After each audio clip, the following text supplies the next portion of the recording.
गरीब को सिर्फ सपने दिखाओ, झूठ बोलो, उसे आपस में लड़ाओ और राज करो।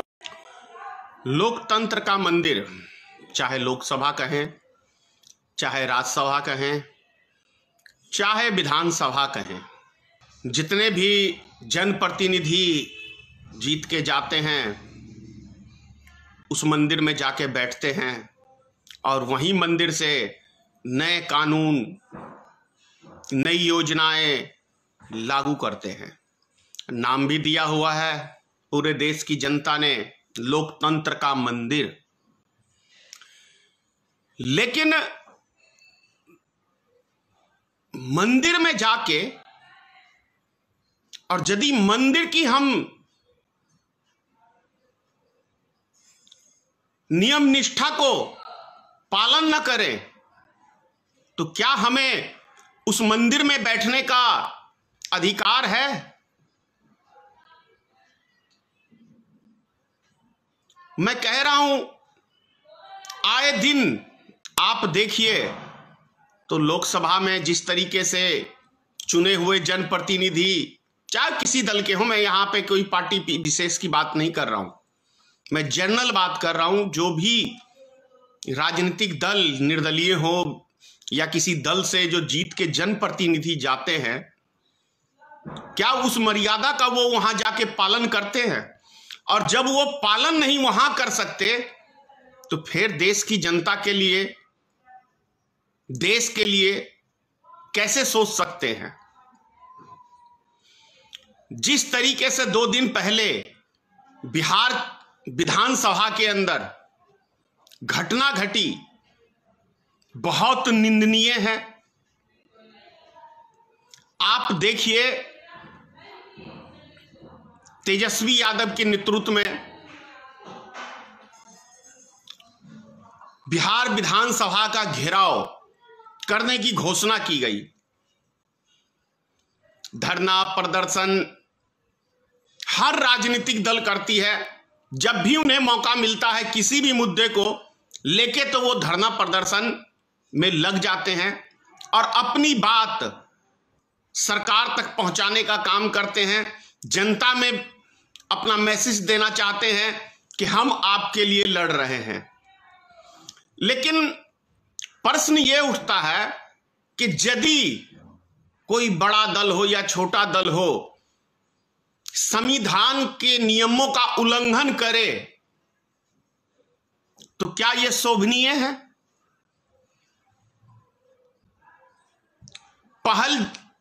पहली गलती जो करता है, मैं समझता हूं वही असली दोषी होता है, और उससे भी वो तो असली दोषी होता ही होता है, लेकिन उसके साथ यदि बढ़ चढ़ के सामने वाला भी वही गलती दोहराए तो मिला जुला के तो दोनों एक जैसे ही हुए।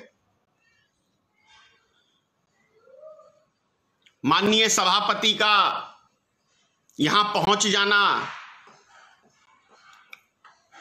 उनके आगे कुर्सी लगा के नेता मजाक उड़ाना, तो ये किसी भी मर्यादा का पालन नहीं, उल्लंघन है।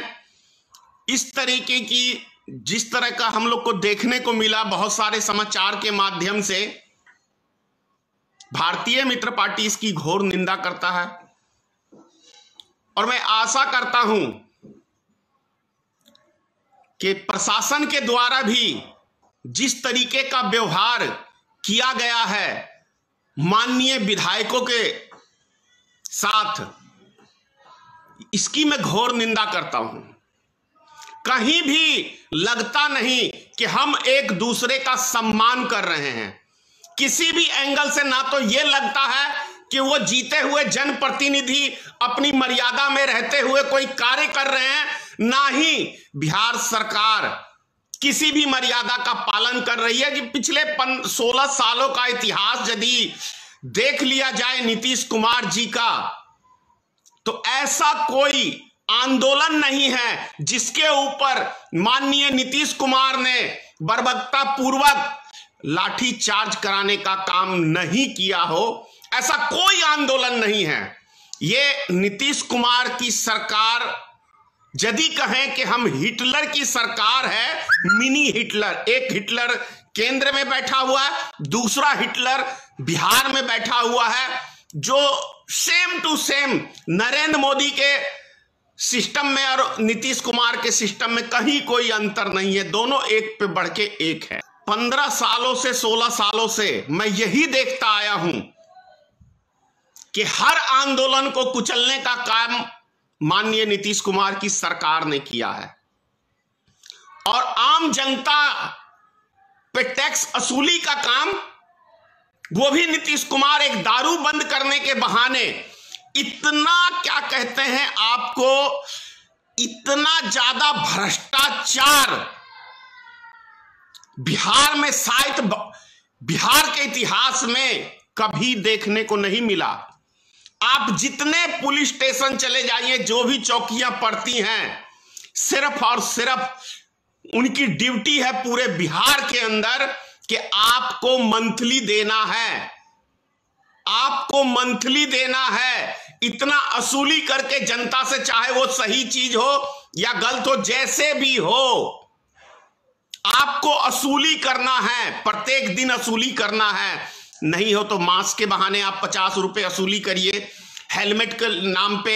यानी कि जो लोकल व्यक्ति यदि अपने खेत खलिहान को भी जाता है तो प्रशासन की इतनी बड़ी गुंडागर्दी अभी पूरे बिहार में है कि लोगों का जीना हराम कर दिया है नीतीश कुमार की सरकार ने। यह भी कहीं कोई दो मत की बात नहीं है। मैं जहां पे हूं, मधुबनी जिले से हूं, रैयाम 1 किलोमीटर के अंदर में है। लगभग किसानों की जमीन दरभंगा मधुबनी के बॉर्डर पे है, या इधर है या उधर है, लेकिन वो रैयाम थाने का जो हाल आपको देखने को मिलेगा, रैयाम थाने का, यह अगर वहां की जांच कराई जाए तो मैं कह रहा हूं कि 20 गांवों के अंदर एक भी रैयाम थाना के कार्यों से वहां की जनता खुश नहीं है। वहां के जितने भी थाने बदली होके आते हैं, वो दिन में कम से कम यदि कहें तो 40 से 50 हजार रुपया तो वो नाजायज तरीके से असूली करने का काम करते हैं। रैयाम थाने की बात कर रहा हूं मैं, जो दरभंगा जिले के बॉर्डर पे आता है। मधुबनी और दरभंगा जिले का बॉर्डर है रैयाम थाना। रैयाम चीनी मिल था एक जमाने में, जो नीतीश कुमार की बाबू सरकार बेचने का काम किया और लालू जी की सरकार ने बंद करने का काम किया गया। यही दोनों विकास कर रहे हैं ऐसे। तो ये हाल है वहां, वही थाने का नहीं, लगभग आप जितने थाने पे चले जाएं तो पुलिस प्रशासन का काम क्या रह गया है, डिक्की चेक करो। पहले तो हम एक चीज देखते थे कि कांग्रेस के शासन काल में या दूसरी पार्टियों की शासन काल में एक चीज देखने को मिला कि यदि आप अपनी फैमिली के साथ कहीं जा रहे हैं बाल बच्चे के साथ, तो आपकी गाड़ी को टच नहीं करता था। लेकिन जब से यह महिलाओं को सम्मान देने वाली सरकार आई है माननीय नीतीश कुमार की बिहार में, या केंद्र में कहें मोदी सरकार, तो यह महिलाओं को इतना जलील करने का महिलाओं के साथ काम कर रही है, जिसका जीता जागता उदाहरण हम सब ने विधानसभा में भी देखा है कि एक माननीय विधायक महिला के साथ किस तरीके का व्यवहार किया है नीतीश कुमार की सरकार ने। तो सोच लीजिए कि जनता के साथ क्या व्यवहार अभी कर रहे होंगे ये लोग, इनके प्रशासन के लोग। इससे आप लोग कल्पना कर सकते हैं, अगर आप फैमिली लेके जा रहे हैं तो आपकी गाड़ी को साइड में लगा लेगा, किसी ना किसी बहाने उस लेडीज के सामने उसके हस्बैंड का अपमान करना, यह पुलिस प्रशासन का काम रह गया है, बिहार सरकार की पुलिस का। और उससे नाजायज तरीके से किसी ना किसी बहाने से आपको, चाहे वो जूते के नाम पे हो, चाहे जुराब के नाम पे हो, चाहे हेलमेट के नाम पे हो, चाहे प्रदूषण के नाम पे हो, चाहे क्या कहते हैं लाइसेंस के नाम पे हो या एनओसी के नाम पे हो, मतलब कोई ना कोई नुक्स निकाल के आपसे वो पैसा वसूल करेगा। ये कुछ सालों में हमें देखने को मिलता है।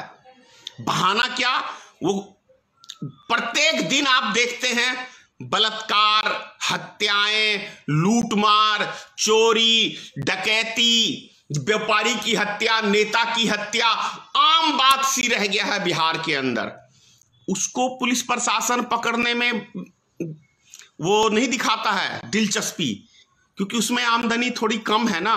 आमदनी तो आपको डेली वसूली करने में क्या कहते हैं, ये चले जाइए आप रोड पे मोटरसाइकिल लेके निकल जाइए, हेलमेट नहीं है तो 1000 रुपए का चालान है, चलो 200 और 300 में भी काम चल सकता है, क्योंकि पहले तो चालान 100 रुपए ही था।